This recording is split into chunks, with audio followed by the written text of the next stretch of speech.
Pag mayroong mga bagay na tinatanggal sa'yo, mga friends, relationships, opportunities, masakit yun, ha? Pero ang ibig sabihin lang nun, you have to let go. You had to let go of something.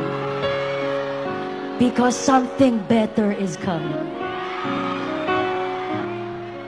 Kinailangan mong pagdaanan lahat ng masakit para mas ma-appreciate mo yung masarap na pagmamahal na dadating sa'yo.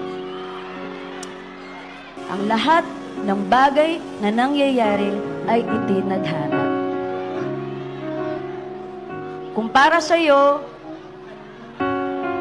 kahit ano pang gawin mong pag-iwas, para talaga sa'yo yan.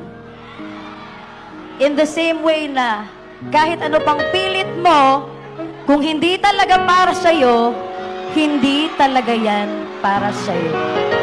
So, pag may umalis, bitawan. You deserve more. You deserve better.